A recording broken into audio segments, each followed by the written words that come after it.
she found a wolf in the snow, 3 arrows in its side, a body too large for any natural thing, eyes that looked at her, not through her, at her. She should have run. She should have let it die. She was alone. The winter was long. Her father was gone, and she was tired of losing the things she loved. So she stayed. She healed it. She named it, and she never once asked what she was really keeping. What does a woman do when she discovers the wild, wounded thing she loved all winter was never an animal at all? The morning it happened, Vesna had been counting firewood. This is the kind of detail no story bothers to include.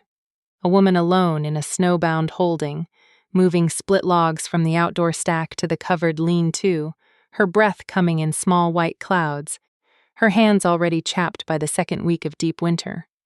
But that morning belongs in the story. It matters that it was ordinary. It matters that she was measuring survival. 12 logs a day. Maybe 14 if the cold bit hard, and thinking of nothing more than the distance between the stack says and the door. It matters because the world was about to tilt on its axis inside a 12-foot woodshed, and she would remember, for the rest of her life, that the thing that changed everything began with the smell of iron in the cold air, bright and wrong above the resin and bark dust she knew by heart. She stopped. The wind had dropped, that particular silence of deep snow, a held breath quiet that makes even familiar places feel newly strange, settled over the holding. The birches at the tree line stood pale as candles. The track from her door to the well was her own boot prints and nothing else. She had grown up reading this land the way her father had taught her, the way you read a face. For what it withheld as much as what it showed, and what it was showing her now, though she could not yet see the source, was blood. She followed the scent, iron, yes, and something else, something deep and wild and dense. The smell of animal heat and pine sap, and something she could not name that sat at the back of her throat like a word she'd forgotten.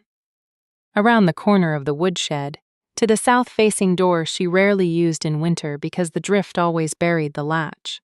The drift had been disturbed, recently, and below it, soaking dark through fresh snow, a trail. Vesna stood very still and listened. No sound from inside. She thought of the bear that had taken her neighbor Aldrich's goat in the autumn. She thought of the wolves she'd heard across the ridge 3 nights running, that hunting cry that climbs and thins to nothing. She thought of her father's axe on the wall above the fireplace, which was 40 feet and an entire world away from where she stood now. She opened the door. The smell hit her first, a wave of it, heavy and hot in the frozen air, blood and wildness, and something underneath both of those things that she did not have a word for. Her eyes adjusted. He was enormous. That was the first thought. Not a thought she had, a fact her body registered before her mind caught up, the flinch response of a creature confronting something bigger than itself. He lay on his side against the far wall, black as scorched wood, a wolf the size of a pony, ribs heaving in shallow, labored pulls. 3 arrows, 1 in the haunch, 1 through the meat of the shoulder. 1, the worst, angled in behind the ribs where the lung would be. Someone had shot him from multiple directions, at close range. Someone had wanted to be certain. He should have been dead already.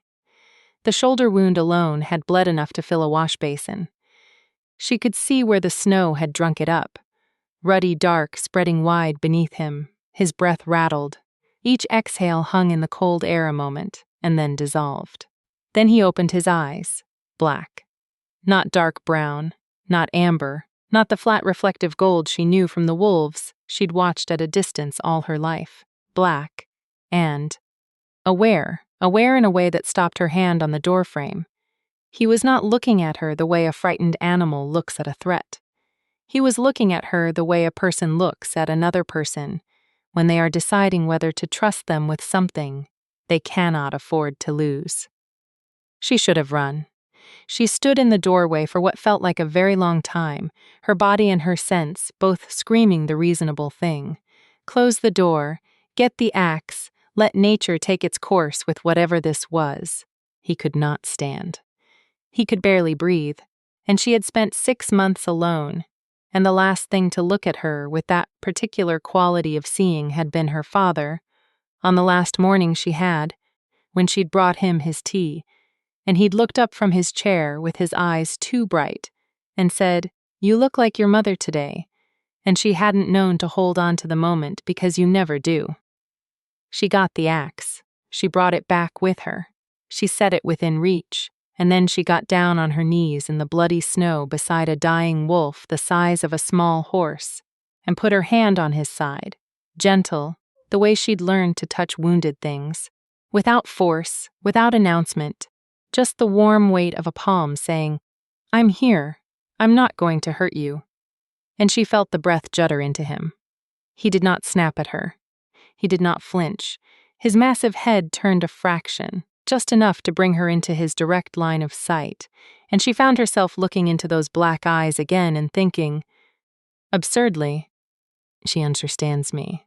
All right," she said. Her voice came out steadier than she felt. "All right.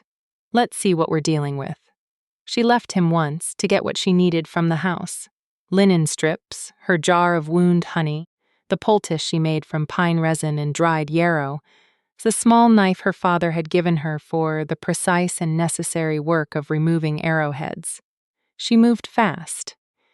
She did not let herself think too much about what she was doing, because the thinking would bring the fear back, and right now she needed her hands more than she needed her fear.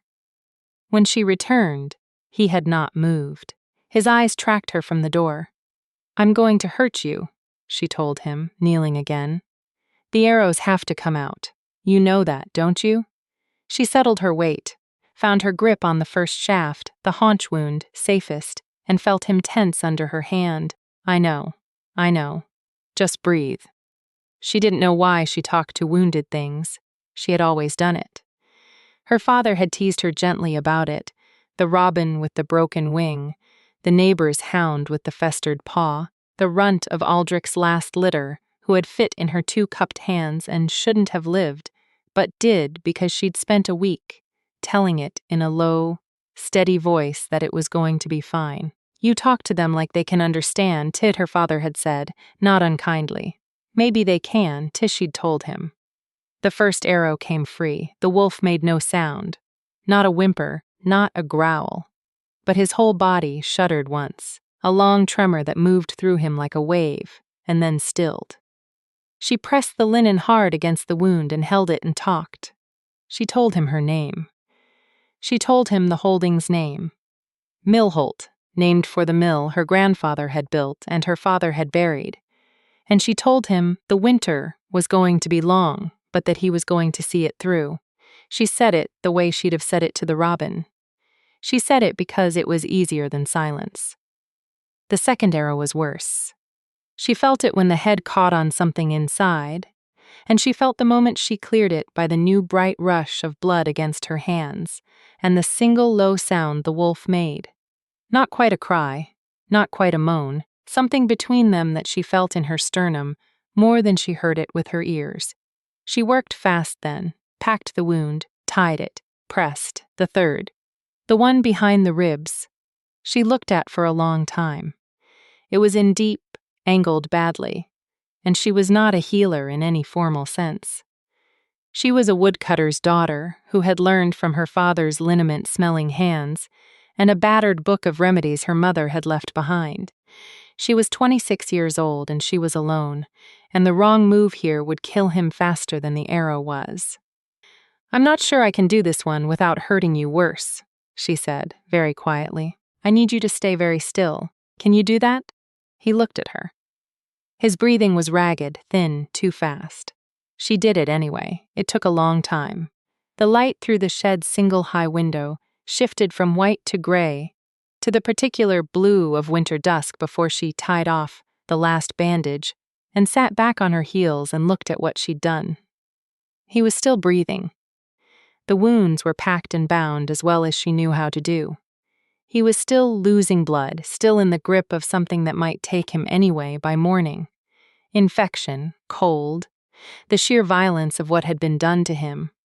But he was breathing, and she had done everything she could. She looked at him for a moment in the failing light.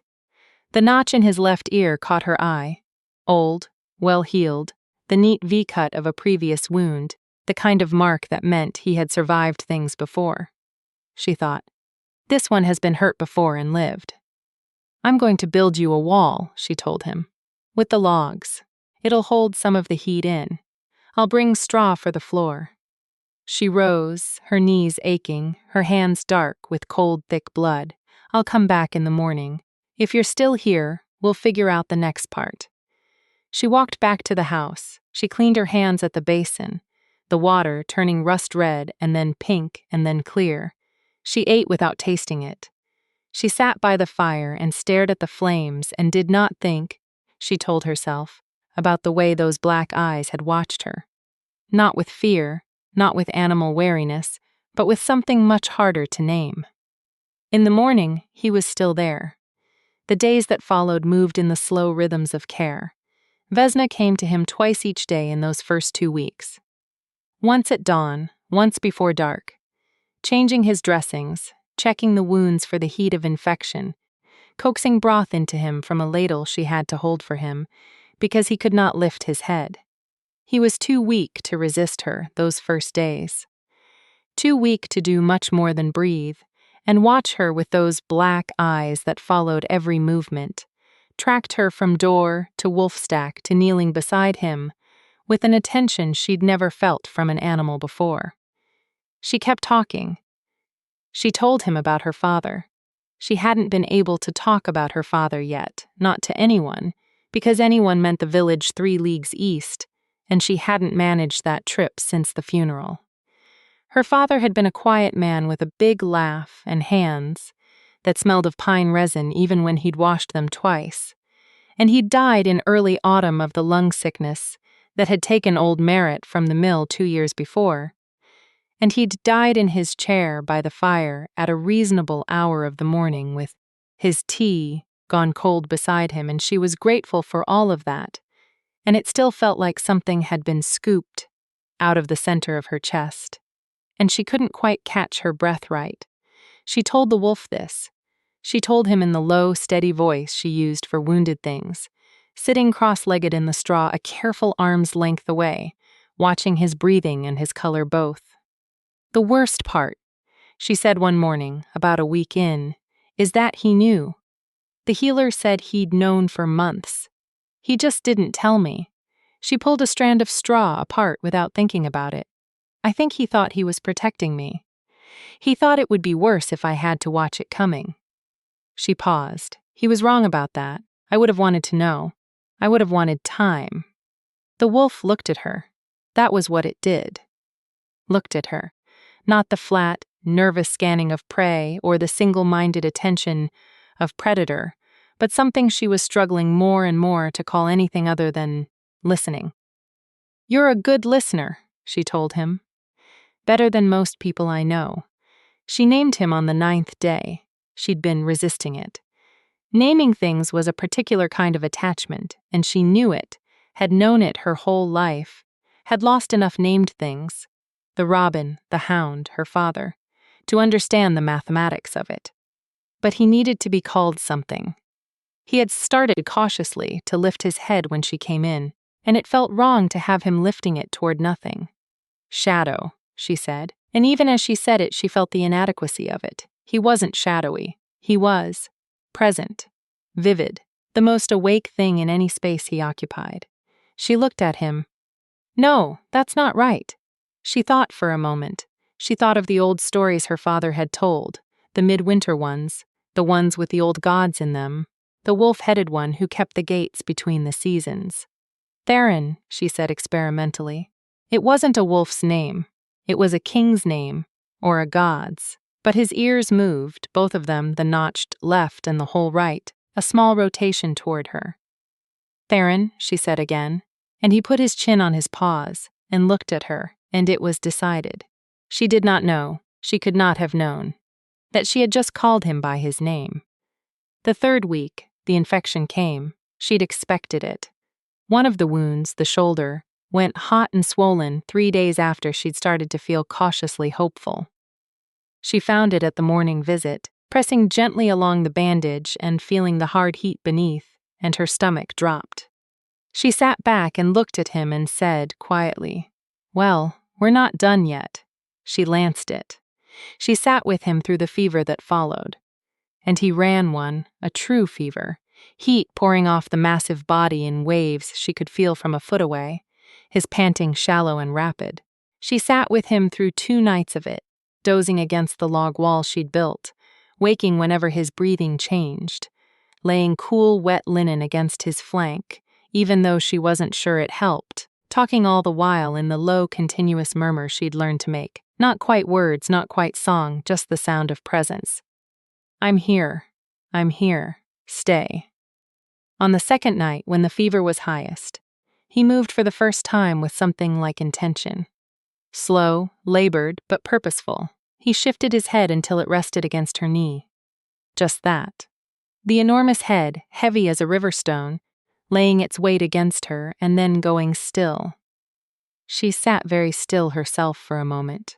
Then she put her hand on his neck, where the fur was thickest, and she felt the heat of him and the pulse of him and the aliveness of him, all of it enormous and improbable.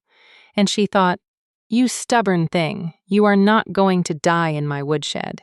"You're not," she said out loud, as if she could decide it. "I won't let you." The fever broke before dawn. By the 4th week, she had stopped thinking of him as a wound. He was healing, slowly, with the infuriating tenacity of a thing that has decided to live. And she began to see, beneath the injury and the wreckage of those first days, what he actually was. He was massive, yes, and black from nose to tail tip, with 1 silver guard hair in 3, the kind of coat that absorbed light rather than reflecting it. He had the architecture of a wolf, but the scale of something else, entirely. Wider through the chest, heavier in the bone, with paws that, when he finally stood for the first time on the 22nd day, left prints in the shed floor's packed earth the size of her spread hands. He stood for perhaps 30 seconds, swaying slightly, and then lowered himself back down. And she resisted the urge to help because she had learned in those weeks that he had his pride.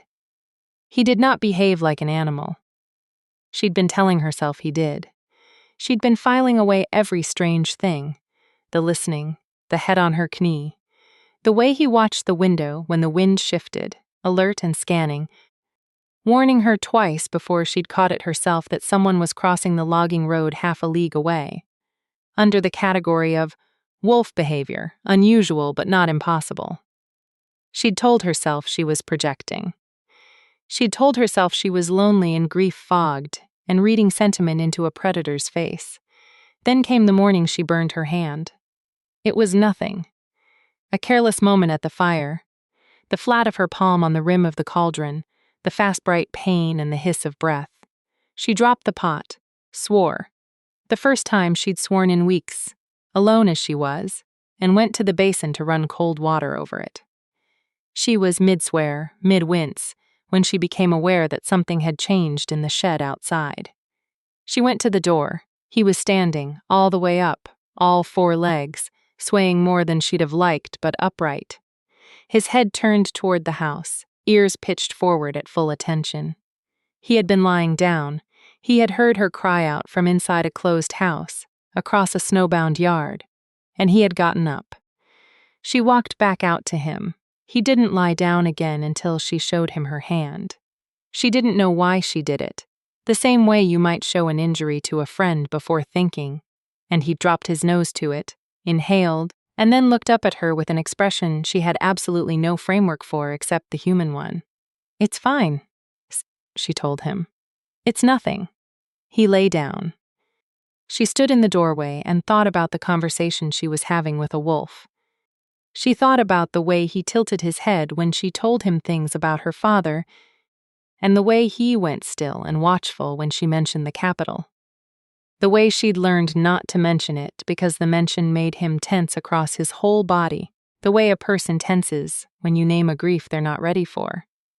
She thought about the notched ear and the quality of that gaze. She thought about the arrows, 3 of them, close range, multiple angles, Not a hunter's arrows.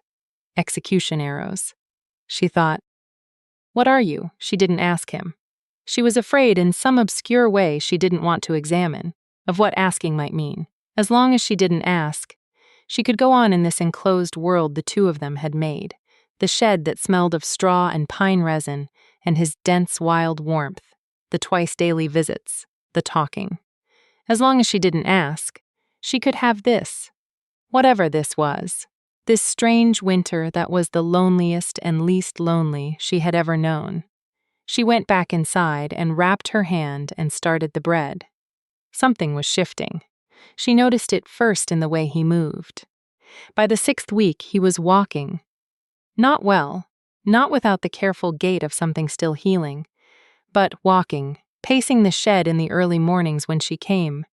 And the pacing was less anxious than it had been, less the driven circuit of a caged thing, more the considered movement of something that had somewhere to be and was deciding how to get there. He stopped pacing when she came in. Immediately, every time.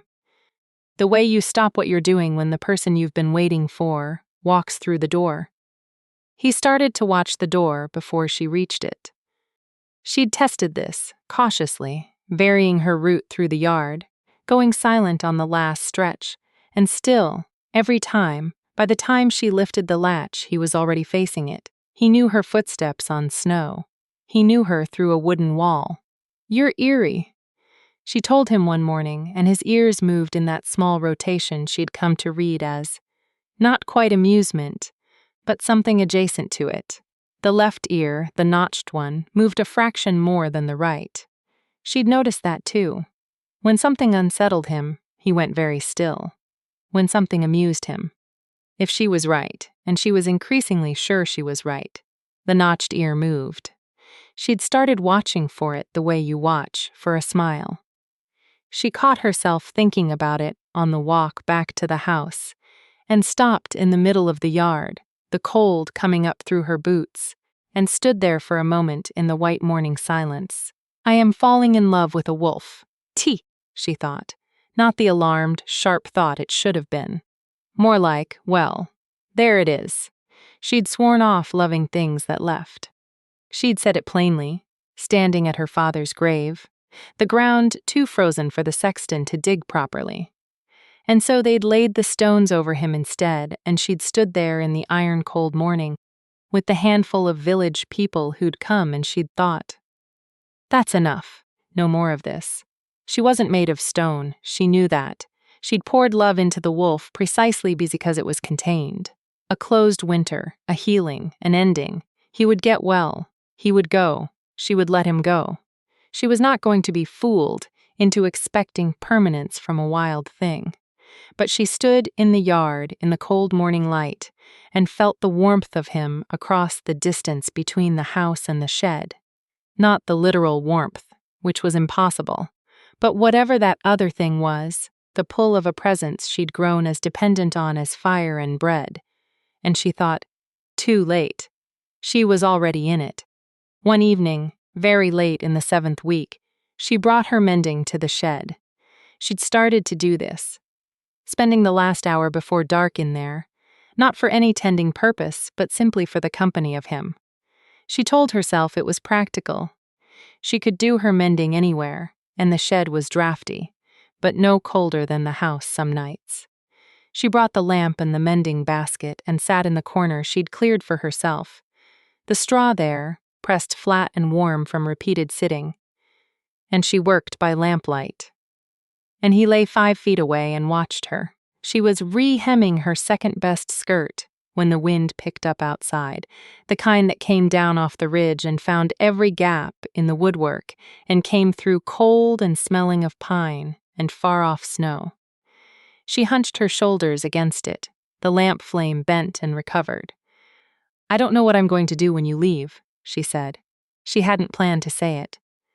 It came out the way honest things often did, in the quiet of late evenings when her defenses were down and the lamp was low and she was too tired to be careful. She didn't look up from the mending. I mean, you will leave. You should leave, when you're well enough. You don't belong here. She paused. You're too large for this. She could feel him watching her. I had a dog when I was small, she said. My father's dog, really, but she slept on my bed. She died the year I turned 12. I told my father I didn't want another dog. I meant it. She pulled the thread through. I meant it for a long time. She finally looked up at him. He was lying with his head on his forelegs, watching her with those black eyes, and the quality of his watching was, she didn't have the word for it. Not patient. Patience is a thing you exercise. This was something else. This was the quality of a being that found the thing it was looking at worth every moment of the looking. You're going to make this very difficult, she told him. The notched ear turned. She laughed. A short, surprised sound, the first real laugh she'd made in months, and went back to her mending and outside the wind, moved through the pines on the ridge like a long exhale, and the lamp held, and neither of them said anything else. It was the songs that undid her. She hadn't meant to sing. It happened on the 44th night. She counted later, because she wanted to know exactly when the things she'd been holding together began to give way at the seams. It was the kind of night that fell on a winter, holding like a weight. The storm that had been threatening all week finally arrived, the snow coming horizontal off the ridge in a way that turned the world outside the shed walls into pure white noise.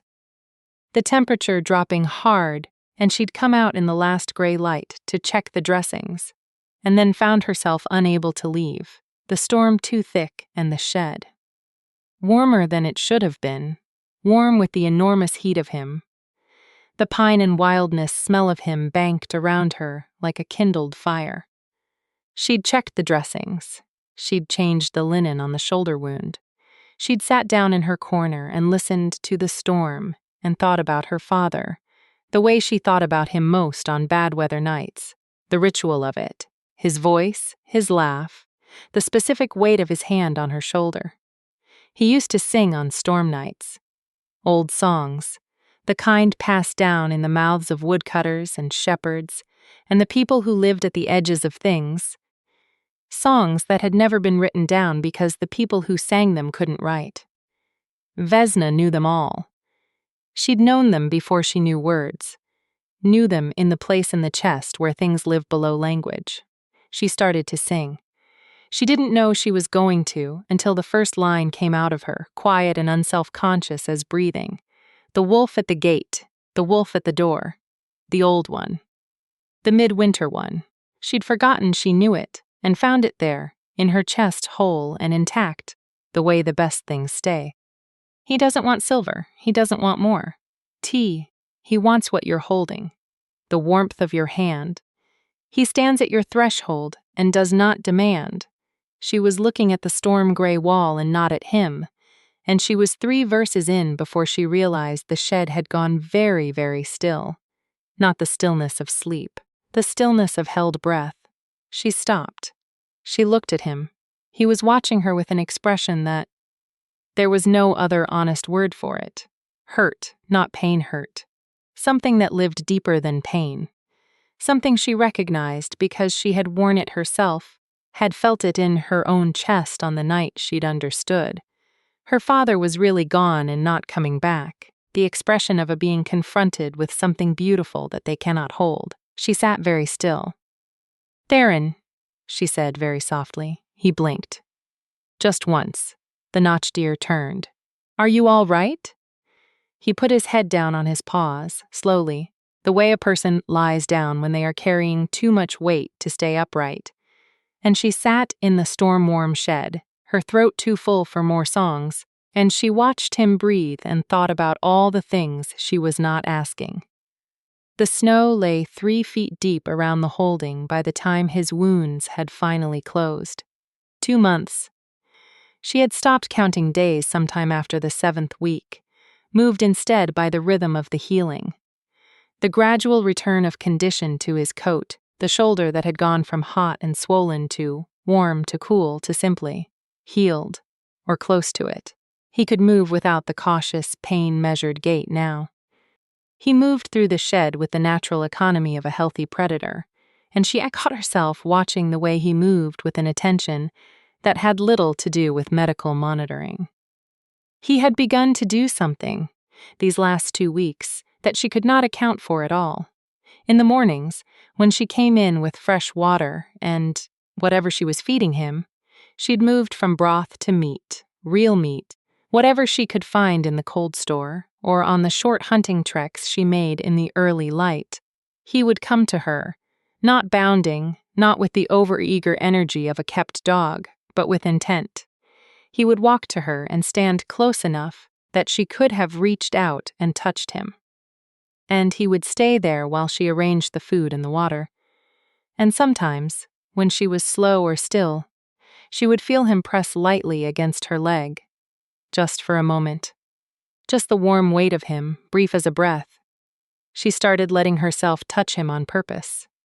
Not medical touching, not the checking of wounds and the clinical press of fingers at bandage edges, but the touch she'd been circling for weeks, the hand laid flat against the broad back of his neck where the fur was densest, where the heat of him came up against her palm most directly. He stood for it every time, his eyes half closed. She felt the long, slow exhale of him and thought, this is how it's supposed to be, somehow. This is what the word companion was made for. She was going to miss him so much it already hurt. She didn't know how much he was already dreading the same thing. Inside the prison of his wolf's body, Theron had been watching her for 2 months with the particular anguish of a man who has everything to say and no mouth to say it with. She had no idea. She had no idea who she was talking to. She had no idea that the name she'd chosen for him, the name she'd said experimentally into the air of the shed while he'd fought down every impulse to answer to it, was his own name. She had no idea that her careful hands on his wounds had been the hands of a stranger who became, over the course of 2 months of talking and singing and sitting in the lamplight with her mending, a known person in his remaining world. She had no idea that when she'd said, "You're going to make this very difficult," he had heard it, understood it, felt the specific weight of it in the center of his chest where the bond pull was already anchored. She had no idea what a mate bond was, or what it meant that his body had recognized hers the moment she'd knelt in the bloody snow and put her warm hand on his flank and said, "All right." The fated bond didn't ask permission. It never did. It had recognized her before he'd been conscious enough to form an argument, before he'd been human enough to run. It had settled into him like the warmth of a fire settles into cold hands. Slow, then all at once, then unavoidable. He had lain in her woodshed through the worst fever of his life and felt the bond knitting itself to her, without his consent and thought, with the fraction of himself that was still capable of irony. Of course this is when it happens. He had been Alpha King of Vrethis for 4 years. He had done everything a king is expected to do, held his borders, kept his counsel, taken no queen, because the queen his bond had been searching for had not appeared. And he would not take a political match over the pull of the bond, not if he could help it. He had 3 uncles who were certain he was a fool for it. He was fairly sure 2 of them had paid for the arrows. The 3rd uncle, Saval, had taken the throne in his absence. This he had worked out slowly, from the fragments she'd given him. She mentioned the capital rarely, as if the name itself tasted bad, the way it does when a thing has gone wrong that you can't fix yet. She'd mentioned Saval's name once, in passing, with a clipped discomfort that told him everything. His uncle had been regent for 6 years before Theron came to his majority. He had been regent with the dedicated attention of a man planning to stay. Now Theron was missing, presumed dead, 3 arrows worth of evidence in the snow of some forest he barely remembered entering. He'd been ambushed at the edge of his own hunting ground, shifted to escape, and run until the blood loss took him down, and his uncle was sitting in his hall, eating off his plates and ruling his people. And he was a wolf in a woodshed. The poison the arrows had carried was the thing that held him. He'd identified it eventually, through the slow work of his wolf senses and the knowledge that had been drilled into him since boyhood. Mire this extract.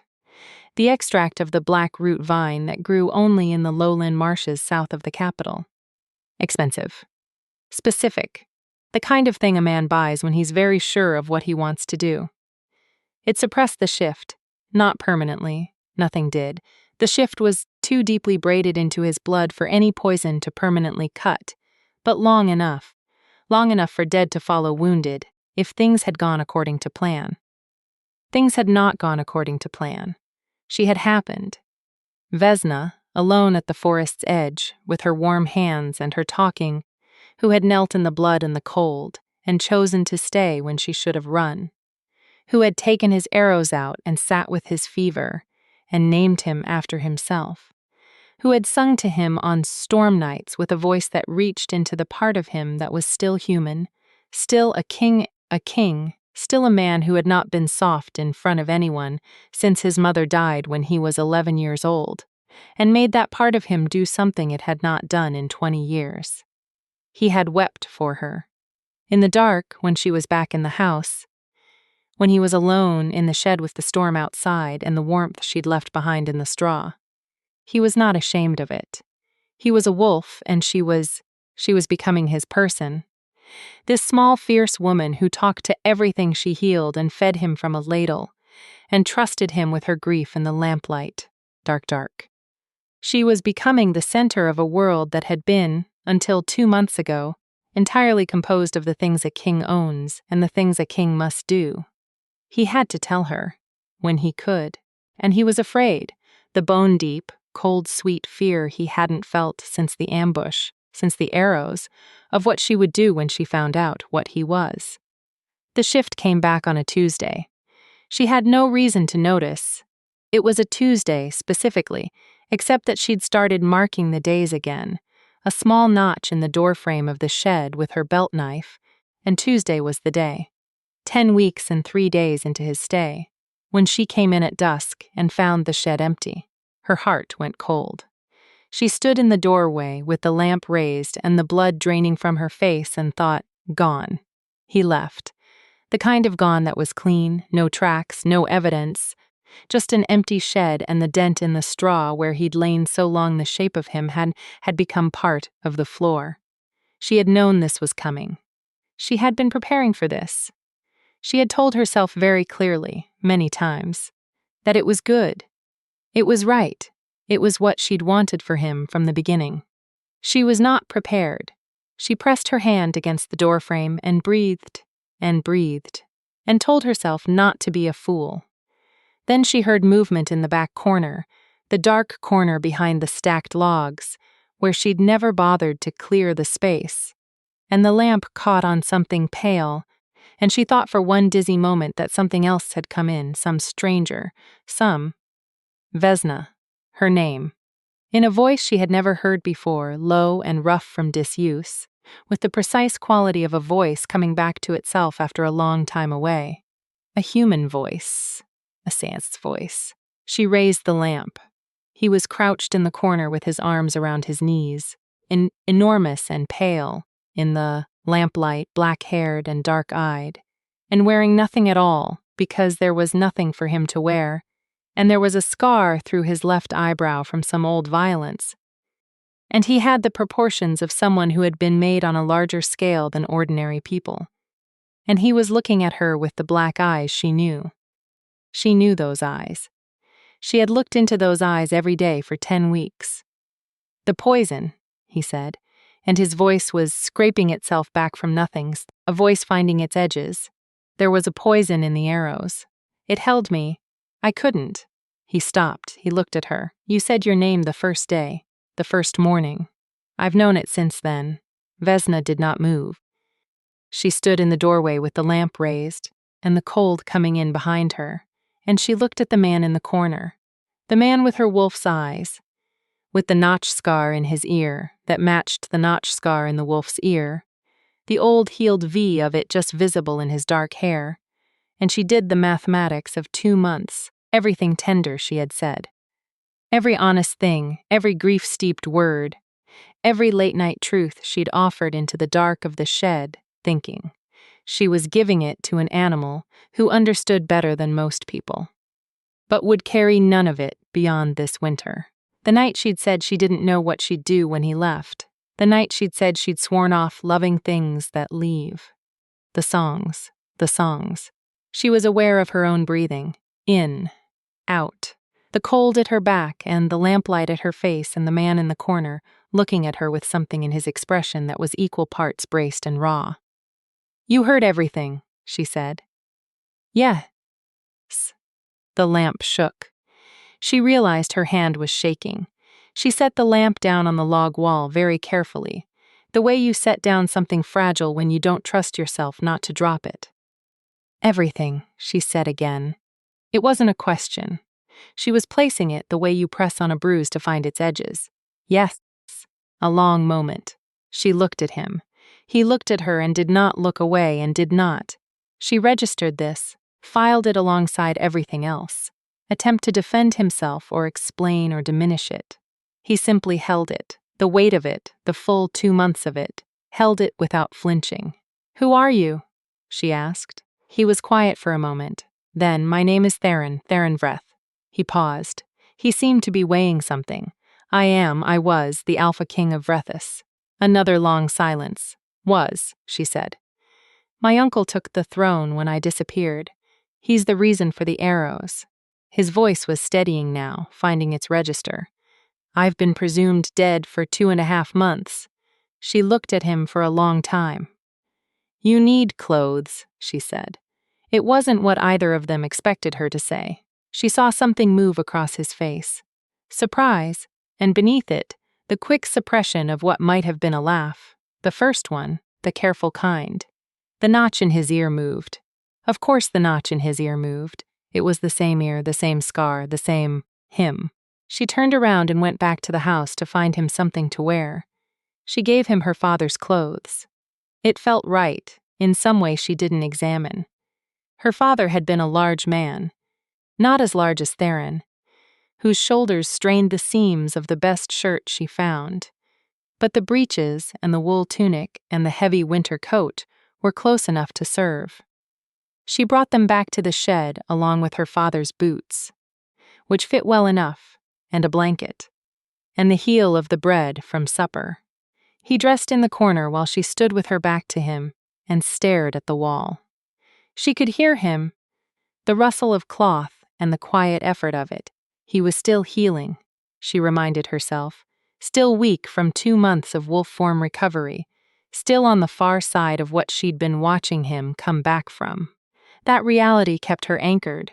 Whatever he was, whatever impossibility she was standing in the middle of, he was still the body she'd tended, still the being she'd sat with through the fever nights.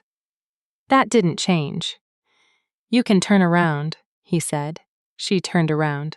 He was standing, in her father's coat, which fit across the shoulders but pulled at the elbows, with his dark hair still wild and his bare feet in 2 large boots and the scar through his eyebrow catching the lamplight. He looked like himself in a way that made no sense because she had never seen him before, not like this, and yet looking at him felt like looking at something she'd already memorized. She crossed her arms. "Sit down before you fall down. You've been on 4 legs for 2 months." He sat. Not quickly. There was pride in the way he did it, the careful control of a man who will not let his body embarrass him. But he sat. She sat across from him, the lamp between them. The storm outside, which had eased in the last hour to a steady snowfall she could hear against the walls. "Tell me about the arrows," she said. He told her. Not all of it. Not the full shape of it, she sensed. The full political history of an uncle and a throne, and 4 years of a king trying to do right by a kingdom that had been badly handled before him. But enough. The hunting ground. The ambush.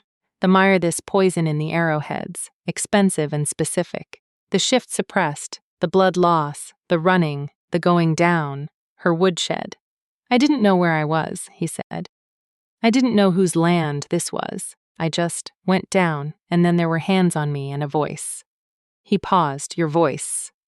She looked at the lamp flame. "What does it feel like?" she asked. "Being what you are?" He was quiet for a moment. Right now? Like putting on a coat I'd forgotten the fit of. The human form is, I've been in wolf form long enough that everything is sharper. Sounds. Smells. He didn't look away from her. You smell like pine resin and bread and something I can't name. You smelled like that the first morning. I've known exactly where you were in any room for 2 months.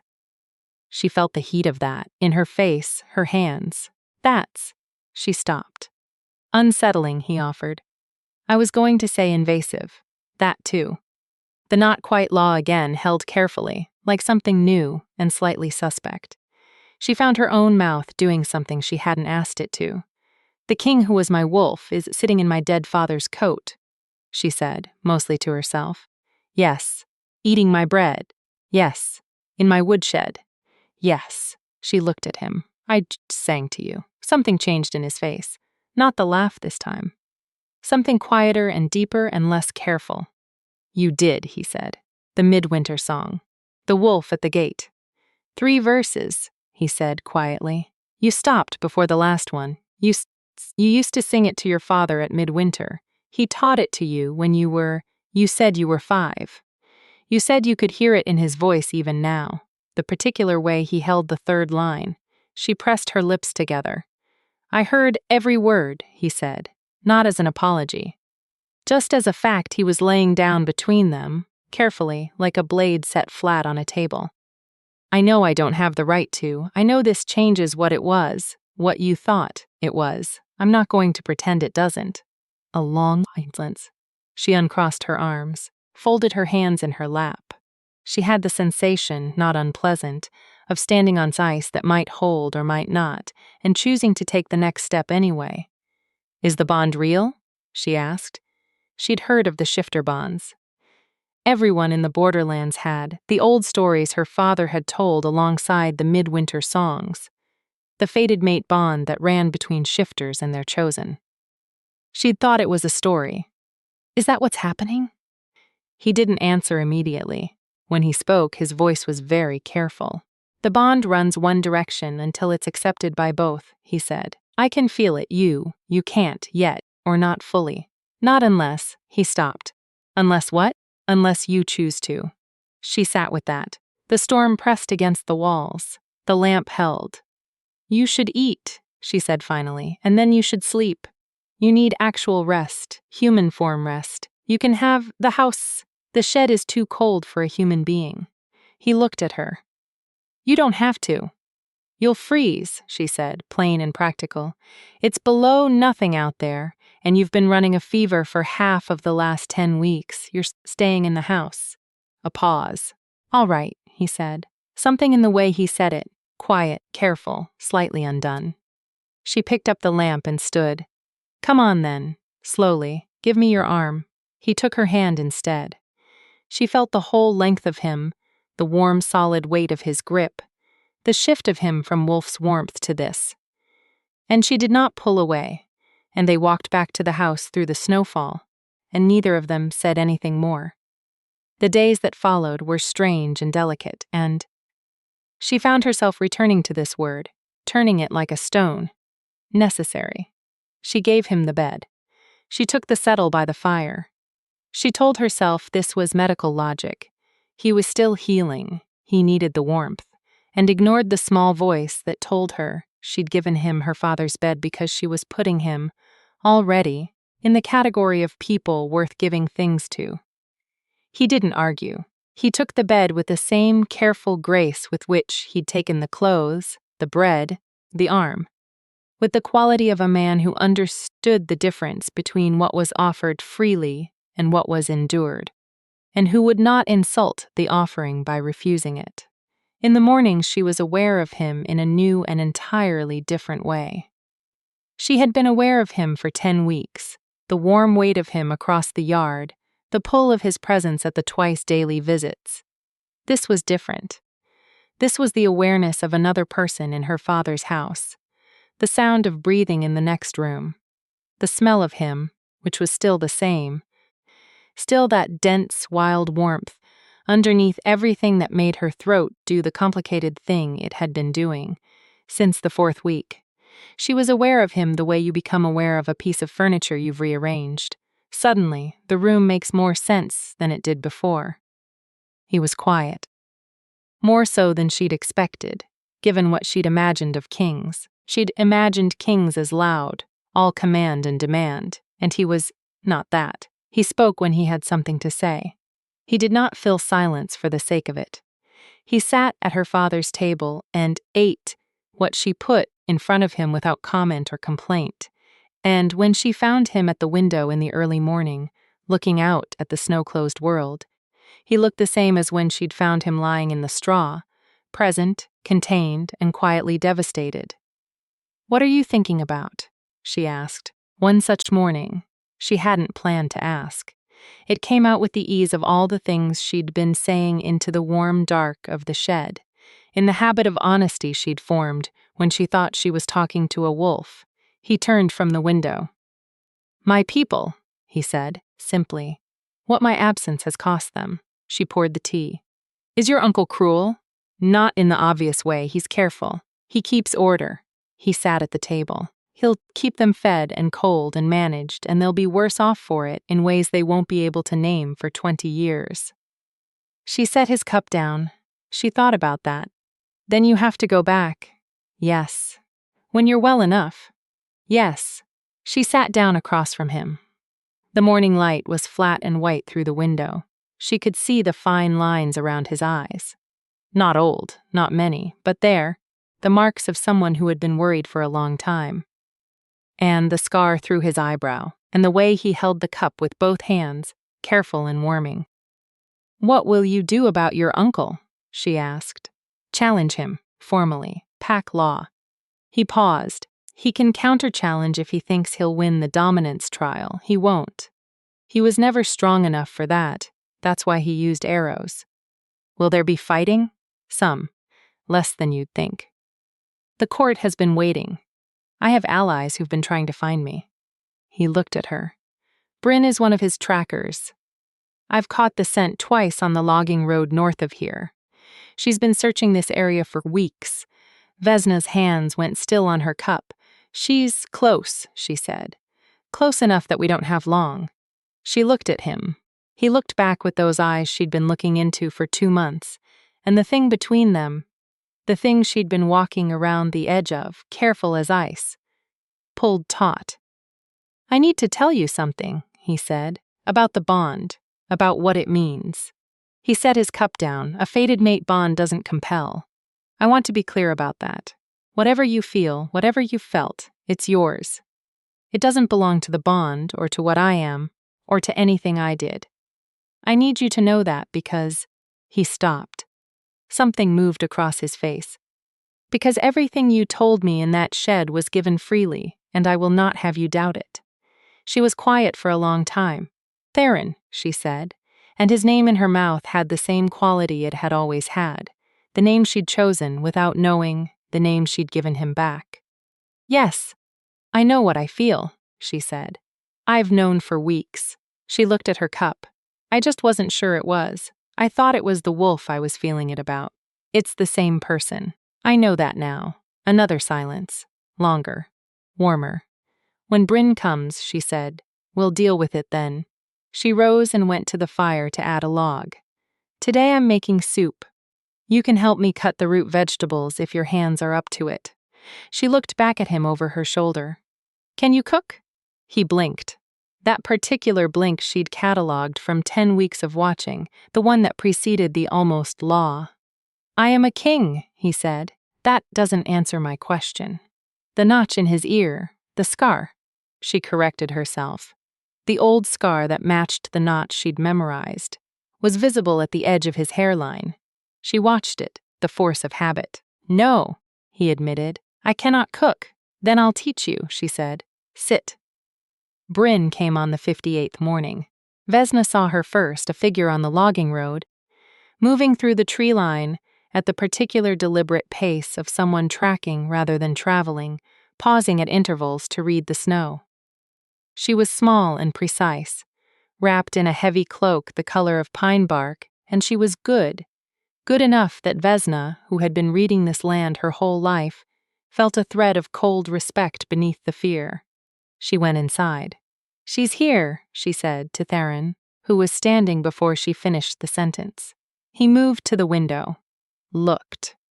His whole body had changed. Not the loose, careful stillness he'd been living in these past 2 weeks, but something older, more braced. The posture of a man who has been in danger long enough to have a shape for it. How long before she reaches the house? Half an hour, maybe, if she keeps to the road. She won't.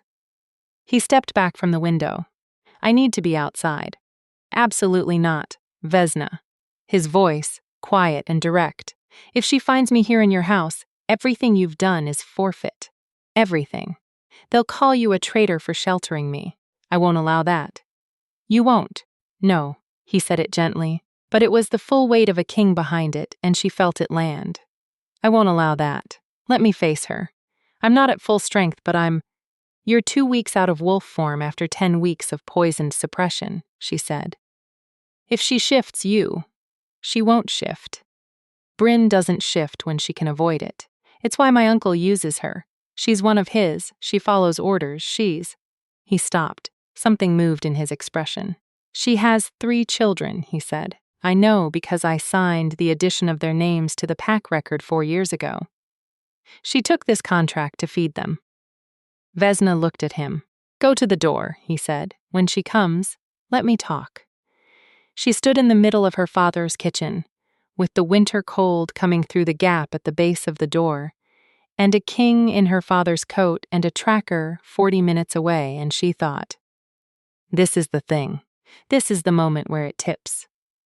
"All right," she said. She went to the door. Bryn came across the yard 20 minutes later. She'd been faster than predicted. She knew the snow. She was very good. She stopped 10 feet from the door, small, precise, dark-eyed under the hood of her cloak. She looked at Vesna. She looked past her at Theron, standing slightly behind, and her face did a complicated and very quick series of things before it settled into something neutral. "I was told to search this area," Bryn said. Her voice was flat. "Professional." "And?" Theron said. Another long moment. Bryn looked at him with the careful attention of a woman doing calculations. "I've been searching 3 weeks," she said. "The snow is deep. Sign is difficult." "It is," Theron agreed. Bryn looked down at her own boots. Her jaw worked once. "I'll have to report back," she said. "Report that this sector yielded nothing. Move further south." The cold pressed. The birches at the tree line stood white and still. "Bryn," Theron said, and his voice was quiet. "Your children? Miri? Lena? And the youngest, Oswin, isn't it? The one born in the spring before my father died." Bryn's face did not change. It was the most complete control Vesna had ever seen. "Yes, my lord. When this is done," he said, "when I return, your contract is discharged, fully. Whatever Saval offered you, I'll honor it." He paused, with interest. "Your family won't want for anything in my reign." A silence that had weight to it, that the wind moved through and around without disturbing. "I'll need a day's head start," Theron said, "to reach the eastern road." "The eastern road floods in deep winter," Bryn said. "The northern pass through the Greyvale is clearer this time of year, 3 leagues north of here, through the old quarry road." She paused. "I've been told it's impassable. I'll have to document that in my report." She looked at him for one more moment. Then she turned and walked back across the yard and into the tree line, and the pines took her. Vesna let out a breath she had been holding since she'd first seen the figure on the road. Theron stood behind her, still and quiet. "She'll be loyal," he said. "When it's done, that kind of choice, it marks people." "You didn't have to do that," Vesna said. "You could have." "She was only following orders to feed her children," he said. "There's nothing to fight in that." She turned and looked at him. He looked back, steady, with the scar through his eyebrow, and the dark eyes, and the worn coat, and the full, unembarrassed weight of what he was. A king in exile who had just shown mercy to the woman hunting him because it was right. Because there was a better way. Because the violence would have cost more than it yielded. She thought about the wolf who had lain his head on her knee at the highest pitch of the fever. Just that. Just the weight of presence offered freely, she thought. It was always him. "You should eat before you go," she said. "I'll pack what I can spare." She turned to the kitchen and did not show him her face. He left the next morning. She had known it was coming. She had known it from the moment he'd told her who he was, from the moment Bryn had walked across the yard and turned away. The world outside this holding reasserting itself, the claim his people had on him, pulling him back toward where he was needed. She had known it, and she had spent the night sitting by the fire, listening to him sleep in her father's room, and preparing herself for the feeling of it. It was still worse than she'd prepared for. He stood in the doorway at first light with the pack she'd put together: dried meat, hard bread, the jar of wound honey because the shoulder was not fully healed and she would not send him out without it. He'd taken the coat and her father's boots and the scarf she'd wrapped around his neck at the door without asking. He'd let her do it. He'd stood still for it the way he'd stood still for the first arrow, for the lancing, for all the things that had to be done whether or not they were wanted. "The northern pass," she said, 3 leagues.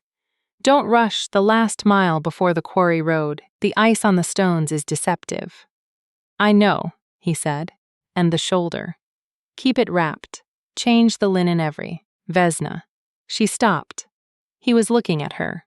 The full quality of it, the 2 months' full weight of it, the black eyes that had watched her across every kind of light and dark. He looked at her, the way he'd looked at her from the shed floor the first morning when he'd been deciding whether to trust her with something he couldn't afford to lose. "I'm coming back," he said.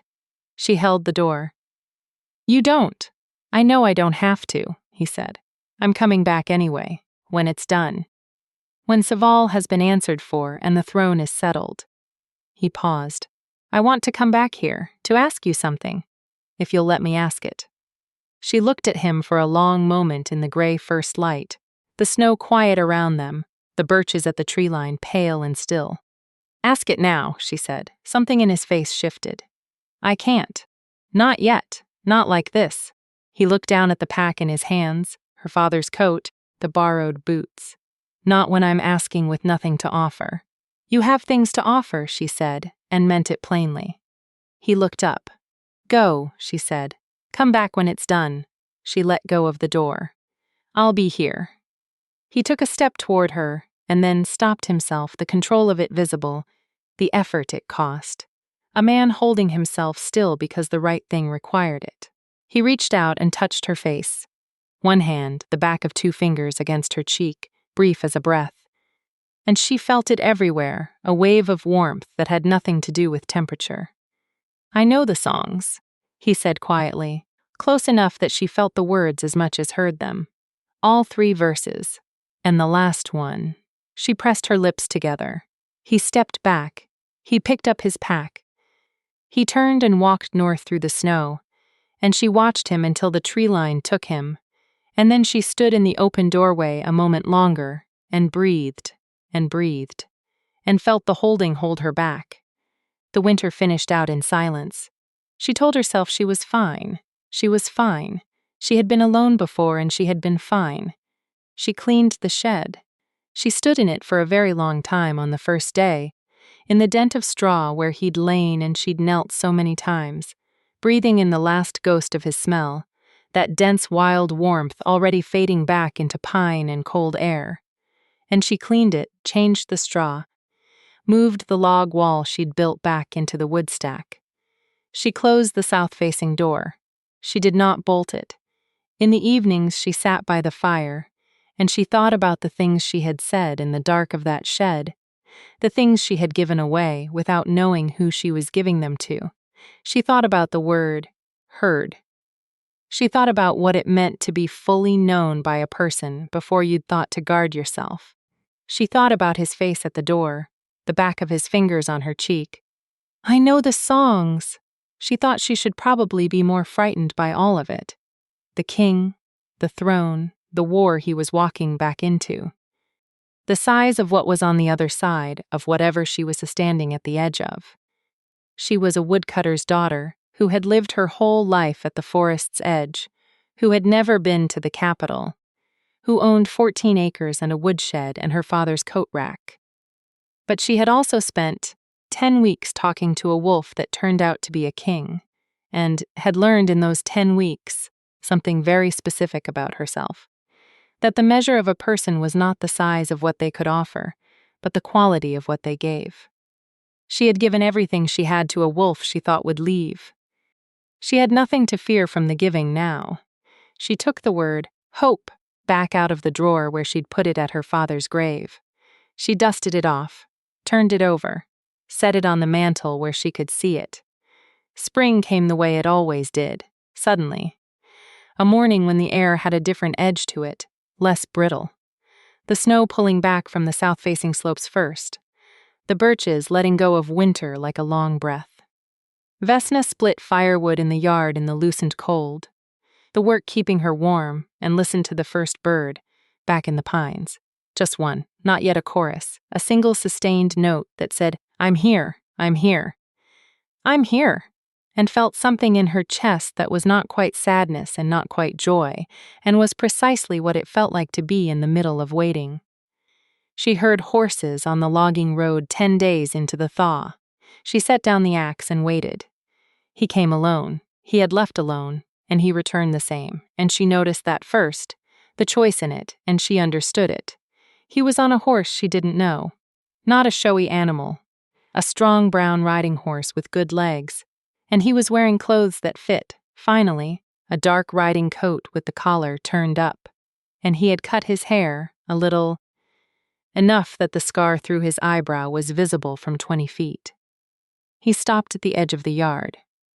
She stood in the middle of it with the axe set down at her feet and sawdust on her hands and looked at him. He dismounted. He tied the horse to the rail, at the fence with the unhurried ease of a man who is not in a hurry because he doesn't need to be. He walked across the yard and he stopped in front of her. Close, arm's reach, and he looked at her with the black eyes she'd memorized before she'd known what she was memorizing. "It's done," he said. "Seville has gone south. The court has been settled. Bryn," she asked. "Safe. Her contract honored." He paused. "She sent something for you, actually. I'll give it to you later." She looked at him. He was different and the same. The held-in quality was still there, but it was held differently. The way a fire banked for travel is different from a fire banked by exhaustion. There was something easier in his face than there had been at the door in the gray light of his leaving morning. "You came back," she said. "I said I would. You said you wanted to ask me something." He was quiet for a moment. He looked at the shed. He looked at the birches at the tree line. He looked back at her. "I've been trying," he said slowly, "to figure out how to do this. I had a speech. Something about what I owe you, and what the bond is and isn't, and what I could offer." He paused. He looked mildly rueful. "It was quite a good speech. What happened to it? I saw you in the yard with the axe and it went out of my head." He said it so plainly, she almost laughed. "So I'm going to say the simpler version." He looked at her and did not look away. "I was a wolf in your woodshed. You pulled 3 arrows out of me and sat with my fever and named me after myself and sang to me and—" A pause. Something unguarded in his face, the most unguarded she had ever seen him. "You talked to me like I was worth talking to, when I had nothing to offer you except the fact that I was still breathing. And I know that doesn't." He stopped. Started again. "I'm not coming here as the Alpha King asking for a queen. I'm not asking you to leave. I'm not asking you for anything that costs you more than you're willing to pay." He looked at her. "I'm asking if you'll have me. Just that. A man who was a wolf in your woodshed who would very much like to come inside." The first bird in the pines went on singing. "I'm here, I'm here."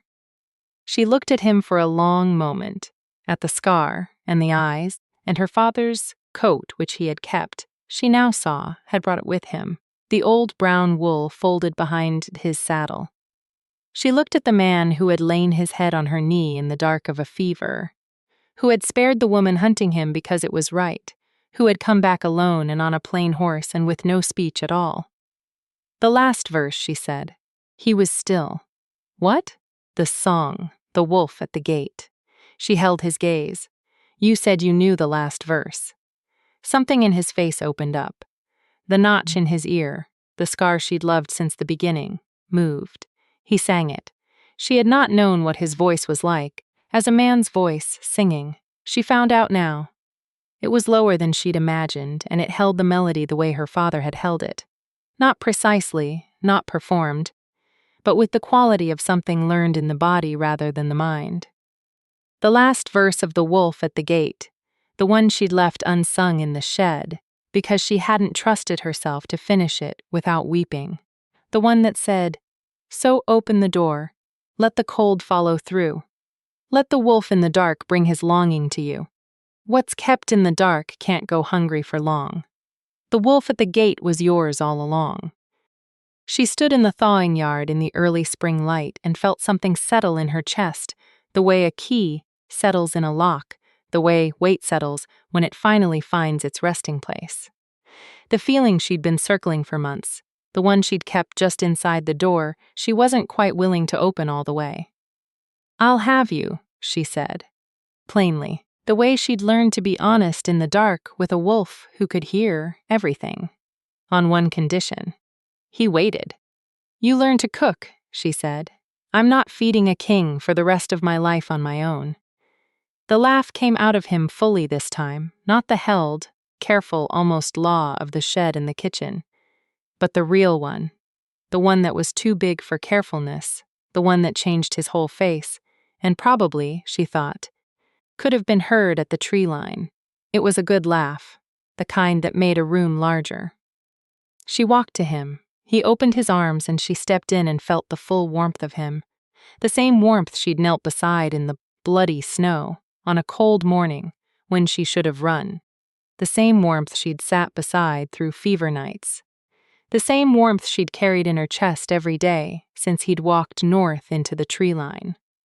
She felt him breathe in the smell of her, the long pull of it, the mate bond recognition that she could feel in return now.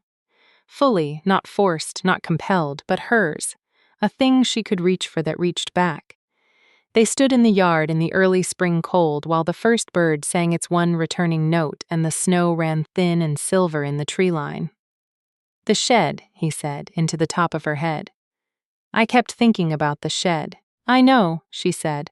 "I kept thinking. You didn't ask. You never asked what I was." I asked eventually," she said. "You waited until you had to." He was quiet for a moment. "Most people ask before they decide whether to help.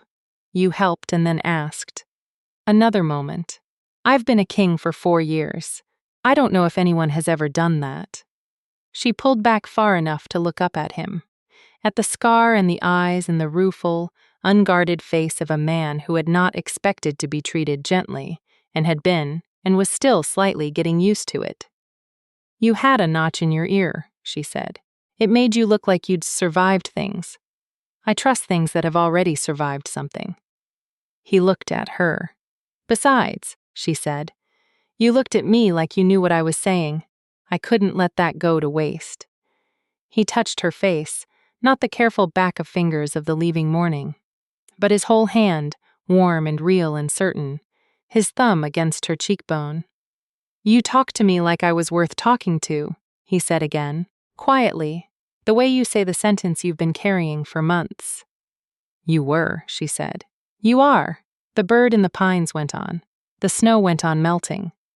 Somewhere on the logging road, a horse stamped and waited with the patience of a creature that had carried a king a long way and knew the journey was done.